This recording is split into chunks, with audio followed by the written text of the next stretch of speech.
কক্সবাজারে আরও দুদিন হালকা থেকে মাঝারি বৃষ্টির পূর্বাভাস দিল কক্সবাজার আবহাওয়া অধিদপ্তর এবং গত ২৪ ঘন্টায় কক্সবাজারে ৯৪ মিলিমিটার বৃষ্টিপাত রেকর্ড করা হয়েছে বলে জানান কক্সবাজার আবহাওয়া অধিদপ্তরের সহকারী আবহাওয়াবিদ মোহাম্মদ আব্দুল হান্নান। দুপুর ১২টা পর্যন্ত তার পূর্ববর্তী ২৪ ঘন্টায় ৯৪ মিলিমিটার বৃষ্টিপাত আমরা রেকর্ড করতে পারছি। আগামী ২-১ দিন এরকম অ্যাক্টিভ মনসুন যেটাকে বলে সক্রিয় মৌসুমী বায়ুর কারণে এরকম আকাশ মেঘলা হবে না। এদিকে সক্রিয় মৌসুমী বায়ুর প্রভাবে বঙ্গোপসাগরে থাকা ৩ নম্বর সতর্কতা সংকেত নামিয়ে ফেলা হয়েছে বলে জানান তিনি।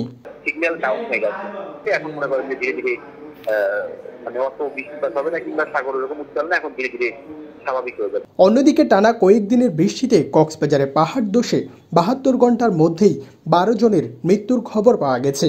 মোহাম্মদ মুর্শেদ, TTN, কক্সবাজার।